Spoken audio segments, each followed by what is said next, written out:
Are you destined to be an entrepreneur or a business owner and you cannot wait to ditch the 9 to 5 and fire your boss?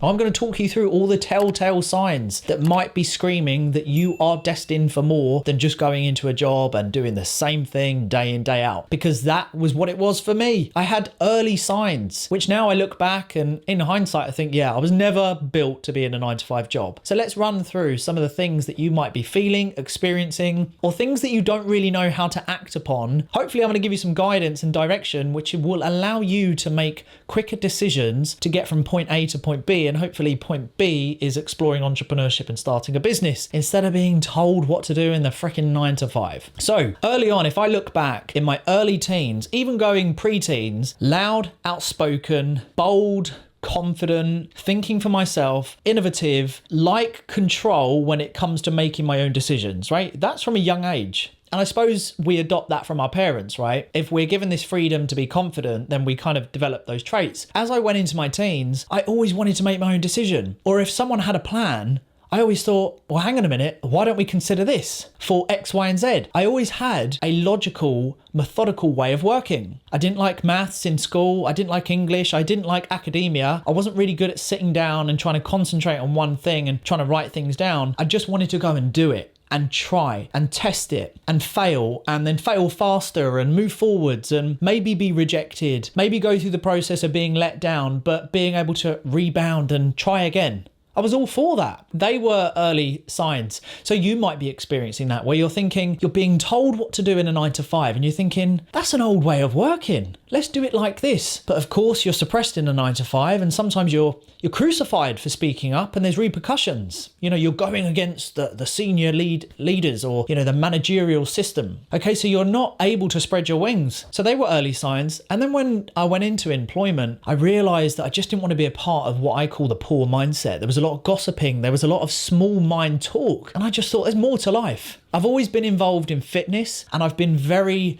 disciplined and I've always had a huge amount of self-belief. So again, reflecting in maybe it's similar for you. And I just knew that I could do more than just waking up, turning up to a location, clocking in, doing some mundane tasks, going along with the whole drama and the office politics, clocking out, going home, and the vicious cycle repeats. And you're meant to do that until you're 68 years old to hopefully take a pension and then hopefully live for another 12 years on like 80 grand, which is in the bank. And you live on £600 a month if you live for like 10 years, right? Peanuts. I was not for that. I wanted to take control. I wanted to go against the norm. And obviously we're in a day and age now where there's a huge amount of information to tell us, do you know what? If you want to explore more, you can. But back, you know, in like the early 2000s, for me, it was very much go to school, you're meant to go to college, go to uni.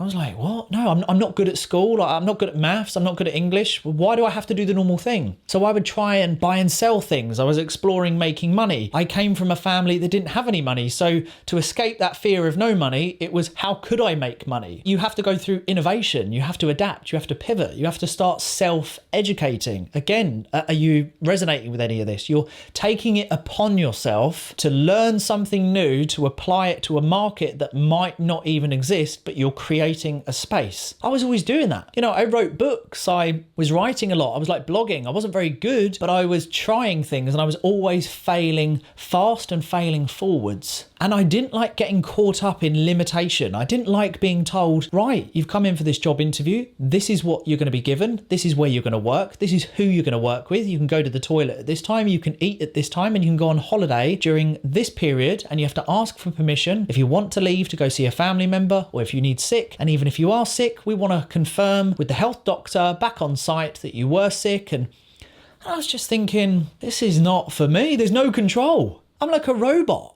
I was very hyper aware that I was being put into a system, that I was being assigned a life rather than designing one. So I was always exploring entrepreneurship. I had an eBay shop. I sold dust caps at school. Don't ask me how I got them. You know, I was buying and selling furniture. I was revamping stuff. I had a little wedding business. I had like a trailer where we operated like coffee from. I've tried it all. I had little involvement in property. I've tried so many things and I failed at so many things, but these are all telltale signs that if you are trying to make more money outside the normal system, I promise you now, you are destined to be an entrepreneur or a business owner. You just need the right guidance. So my tips are network as much as you can. Go to marketing events, sales events, go onto Eventbrite, go onto LinkedIn, connect with people. We're not tied demographically anymore. Be on every social media account and start reaching out to people and ask questions. The unwritten rule for entrepreneurs is entrepreneurs and business owners like to help others that are wanting to do very similar things. There's this misconception that very wealthy people and rich people who have been successful are bar humbug. They're not. I promise you. If you were to reach out to me on an Instagram DM, I'd drop you 2-3 voice notes and give you my best advice in a minute and a half that I could. And if you wanted to book a free discovery call, great, you can do all that. Or we provide free resources. You know, go to the link in the description of this video. Loads of free guides on how to get out of your job, like step-by-step guides, all free.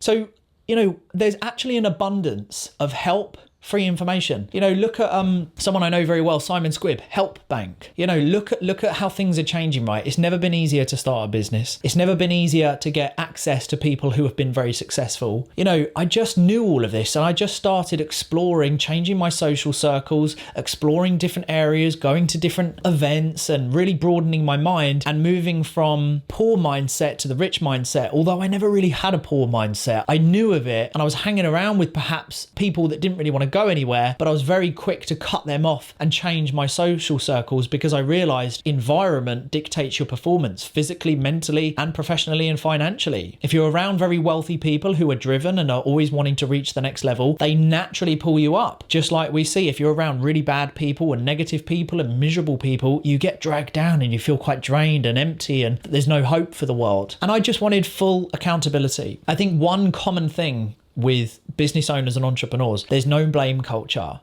I've rarely met anyone in business that has a blame culture mentality, and that's very much in the employed world. Oh, it wasn't me, it was her, it was him. Well, it was that department. Well, we're better than them. Actually, it was that shift. It was the morning shift. No, it was the night shift. Well, the problem started from him or her. Well, they should have done that. Whereas in the business world, it's this self-accountability of actually, do you know what? I made a mistake. That was on me. I should have done more. Accountability, responsibility, and 100% ownership. That's what you find in entrepreneurship. And I've had that natural trait from early on. Aaron, was that you?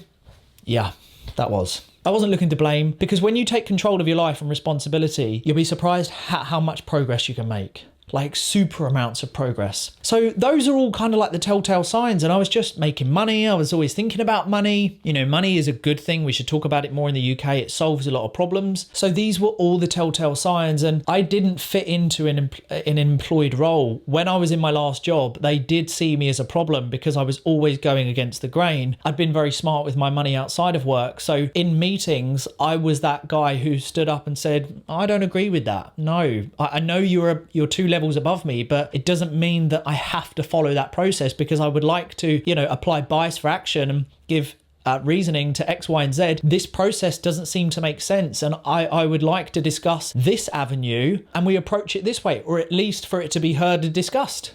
And of course you get shut down and your ideas aren't heard and then you are seen as the problem.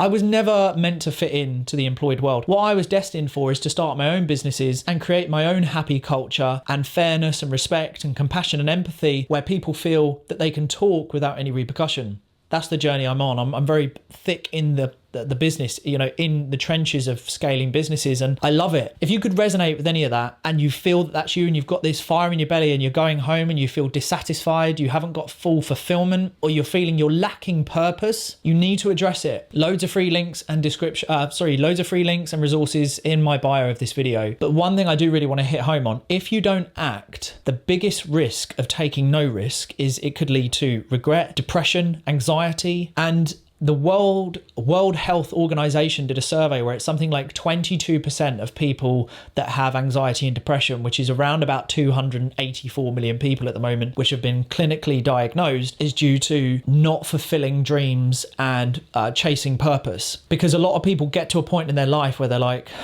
Jesus, I should have done more. You know, I've got a friend at the moment who knows that he should pivot, but he feels over-invested into a company, but yet could be on the chopping block at any point. And let me just leave you with this. If you go in for a promotion, wouldn't it be funny if you asked the interviewer, if I didn't perform and I wasn't up to scratch, how quick would my job role be replaced? If I spent years putting time and effort, staying late, coming in early, and I had a couple of off days, or I started to be looked at and put on a performance review, how long do you think it would take a company to replace you if they wanted to get rid of you at any moment? All the time you've invested, everything like that, if you just openly ask them, how long would it take you to replace me? Most of them will replace you in 72 hours. So think about all the time. Time is a commodity you'll never get back. Money comes and goes. But time, when you give time away to an employer, which I became hyper aware of, I just thought, I want to have time freedom. Most people who go into business and entrepreneurship is to actually buy back time. Like now I'm filming a YouTube video when most people are at work. I'm sitting here at the bottom of my garden in my cabin, enjoying the time now, creating a YouTube video for you guys and girls to hopefully gain some information and a bit of direction, because there is more to life. You don't need to earn all the money in the world. Like, find your want. You don't necessarily need £10,000 a month. Be very careful what you consume on social media. Understand your why, find your want and your purpose, find the number that would make you and your family happy, and pursue that. Buy back time freedom, have some financial stability by good money management control, and live a life of purpose. It doesn't have to be on this rotation of the Groundhog Day 9 to 5. You've got to go through some real hard changes and sacrifices and discipline in the early stages, but 3-4 years down the line, your life could be totally different. I really hope that this has hit home and woken you up and you've related with it in terms of things that you might be feeling and going into work and thinking, I don't fit in here. It's probably because you are meant to be a business owner eventually. You just need the right guidance and the right people around you. Again, please do utilize all the free resources and the guides in the description of this video. Please do hit like and subscribe if you did enjoy this video. And as always, if you wanted to suggest a video for me, which you wanted me to create, happy days, leave it in the comments and I'll certainly consider of creating a video that you choose. Until next time, my good people, I will see you all very soon.